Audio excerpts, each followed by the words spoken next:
Hello and welcome back, MC1 Gamer here. I'll bring you another video, this time dealing with 3D printed terrain and various other types of features that you can use for tabletop wargaming like Warhammer or frostgrave, or even in some cases for historicals. But there's a lot of fantasy and sci-fi games that I think this would be really appropriate for. But even for role-playing games, even for dungeon crawls or Dungeons and Dragons or whatnot. So I'm going to show you some of what I've been doing. I've been working very heavily with files from a company called Printable Scenery. So you'll see that in the link in the notes below. So if you want to order anything, follow that link. I am an affiliate of those guys. I'm just going to show you a couple of things. First of all, I've done a bunch of videos on this. So if you want to see some of the past videos, not just with my learning process and with 3D printing, I've been doing it since springtime of last year, of 2016. So, less than a year I've been involved in 3D printing. I've learned a ton. A lot of the community has really helped. There's some great community areas and a lot of good input and feedback that people provide, helping with troubleshooting and whatnot. But I've learned a ton, and I print out a ton of terrain. But I've also been getting involved in with Printable Scenery, with their Indiegogo that they had for the Rampage system. So I want to show you some of the differences and show you some of the stuff you can do, because I think this is great. I think there's so many applications for this stuff, and I cannot wait to see where it goes from here, especially with their next Kickstarter. In any case, this is a good example here of the terrain, the kind of terrain pieces that we've seen already. Now this is like a two-part piece. You'd probably glue this part on. Depending, if it's a multi-tiered structure, you might pin it or even magnetize it. That's a lot of work. Some of the later files have peg holes, and I would like to see more of that. But this is from the Apocalypse Kickstarter, and what this is like a ruined wall and battlement. So it's a two-part piece, and and there's obviously more to this. There's non-ruins, the standard walls and battlements for the castle, for Winterdale, the Winterdale line. But this is for Winterdale and ruins, which appeals to me because I use a lot of ruins in the games that I play. But it's nice also to see variations of it. If you have the nice version of it, the completed wall, there could be any number of reasons why you might even swap it out. But this is just one part, and I'll do a video when I print out more of these so I can show them. But as you can see, there's no connectivity. So if there's another piece here, you're probably going to be connecting it, either placing it on the table next to each other, or you're going to be gluing the pieces on. Like this part, there's no reason for anything to hide in here. I'm going to be gluing this on permanently, so this will be one piece.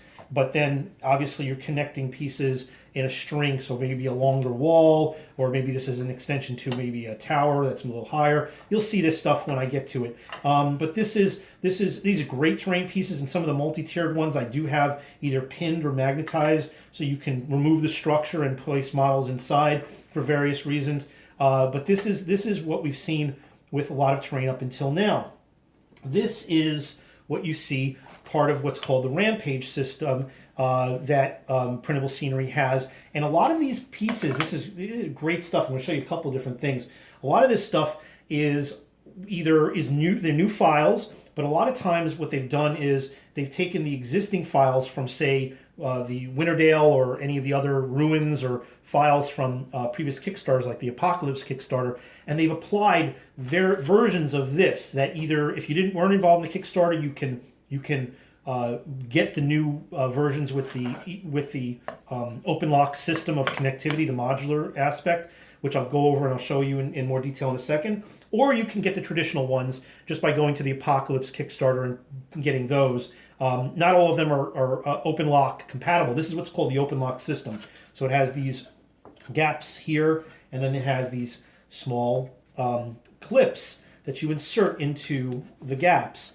And that allows you to then connect this either to other floor structures, all right, whether it's something like that, or walls, for example, which I'll show a couple of different versions. You can actually make ruins. So I have a bunch of these where I created ruins.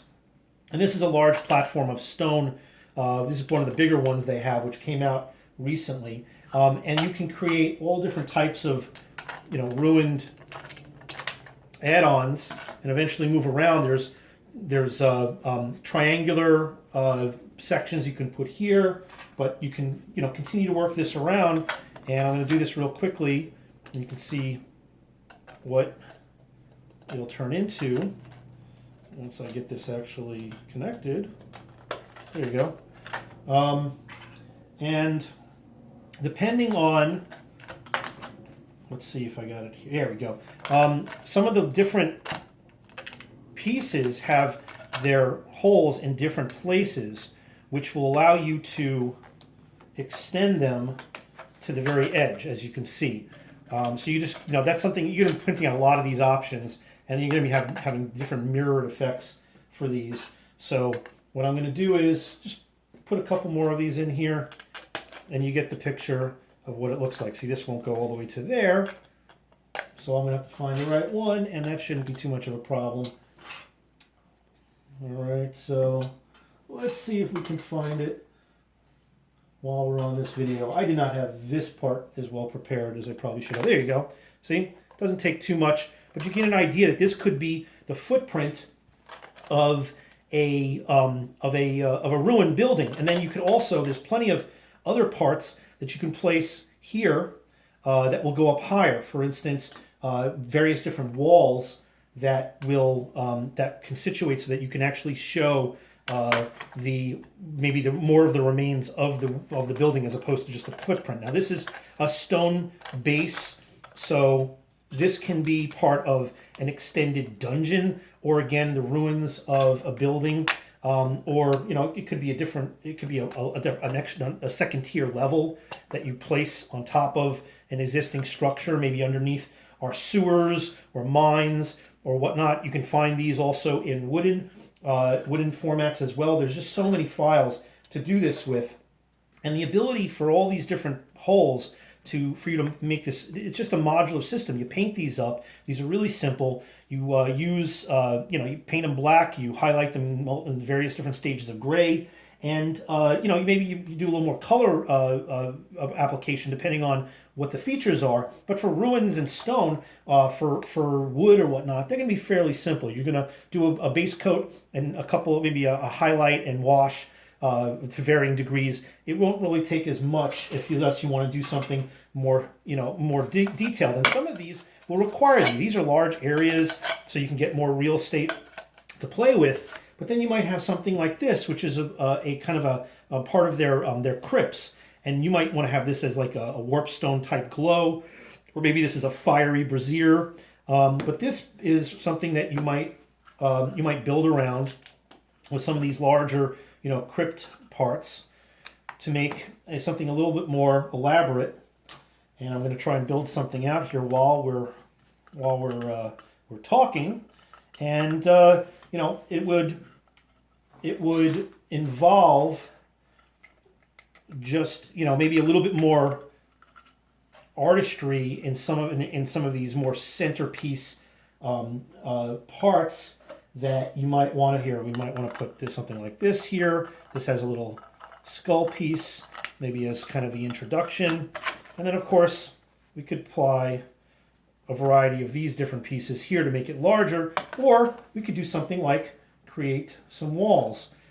These are more of a 2-block, and these are so you have a couple of these different ones like these these are like these 4 blocks. If you're looking, I think these are like 1 inch by 1 inch, or the 2 inch by 2 inch. These are inch. So if you're ever looking to use it in an RPG sense and you want to have the squares be a certain amount of distance, these are perfect for that.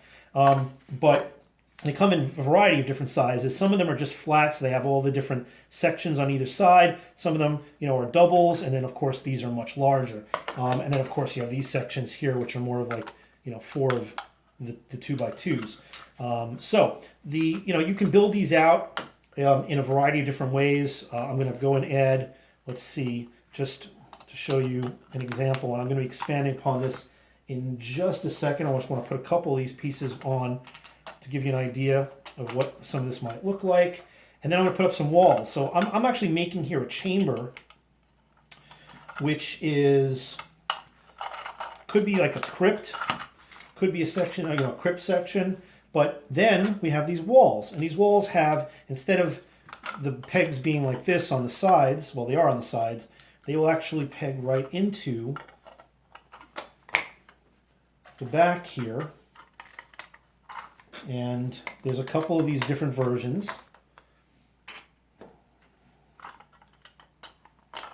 Here. So you have these skeletons that are sitting in the like kind of not a sarcophagus, but these are like little grave areas. Just a wall of bones, a different version of the wall of bones, and this will come around here, and then you can make there's various different doorways. So if you wanted, for instance, to have this gate system, they have these great gate systems. Go ahead and put this on this side instead. So maybe this was an entrance into the chamber. Here, I'll put this here and here. And this actually has a gate that raises, which I think is pretty awesome. But there's a variety of these. There's all kinds of doors. There's secret doors. There's trap doors. There's all kinds of different door systems. And this is just for the crypts that I'm showing you. Obviously, you could just make standard dungeons, and there are tiles like this that come with the walls already on there, or different sections of houses that have different ruined areas, crumbling, or you can make various different houses with different platforms of various sizes, and it'll have doorways and windows, and they don't have to be ruins or dungeons. They can actually be structures, physical structures like homes and taverns and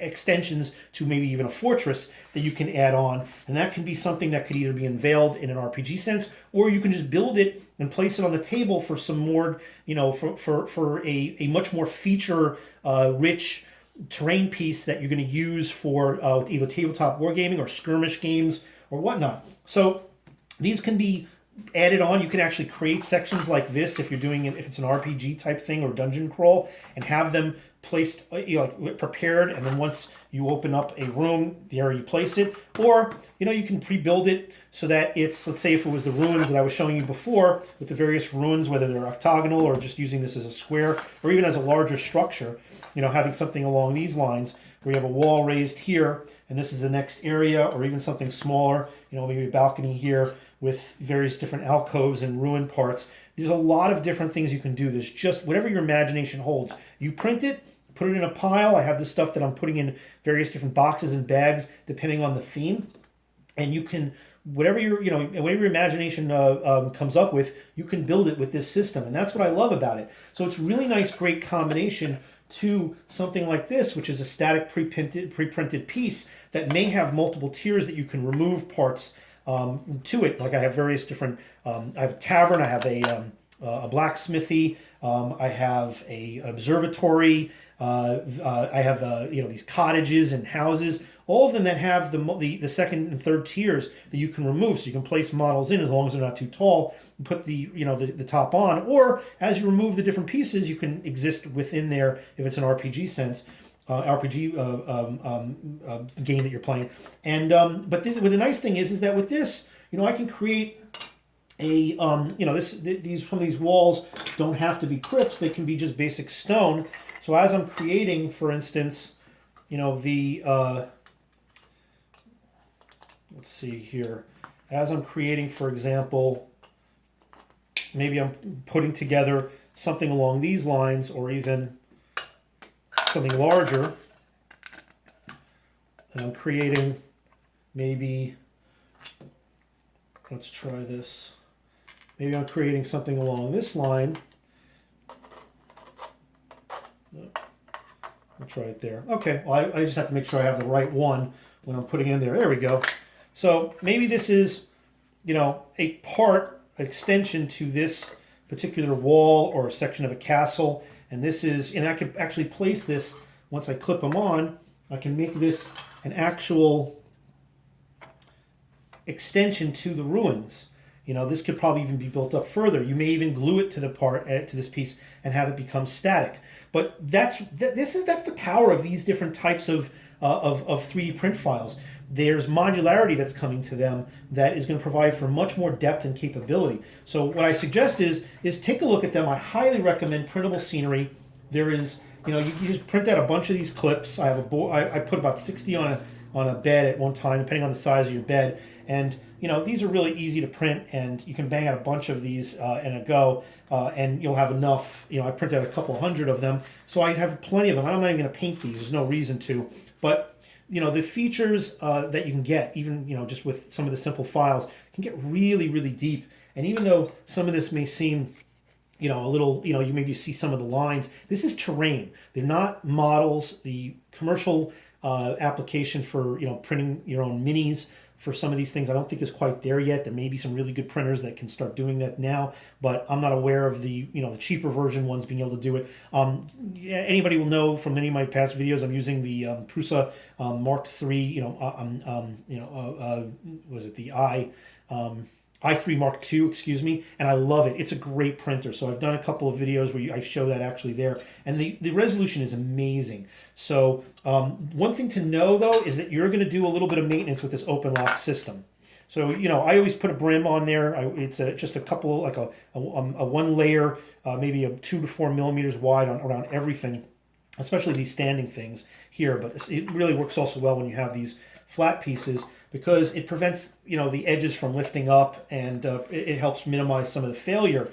But you're going to have to clean some of that around the edges. So you'll probably need to use an X-Acto knife and just clean it off just really quickly as one pass. It doesn't take you more than. Sometimes you just pull it off and it just pulls right off. But I like to clean it just because so the joins don't have any kind of material there. Slight maintenance there. The real big thing is, you might see that there's a couple of these supports here in these slots as opposed to these. They're going to have supports in here that you're going to have to clean out. There's a video that Matt from Printable Scenery put out that shows it, and you just go in there and just take out some of that support stuff, and that can be time consuming on large pieces like this. But once you're going to be doing that for any 3D printing, you're going to be removing some kind of material. It's very, very uncommon for 3D printed terrain or anything of that nature that you're just going to pull right off the bed and it's going to be perfect. You might, at the very least, if you're putting out a brim and everything else is perfect, you're going to have to clean off that brim, maybe just clean it up slightly. But it's not common, especially for something like this.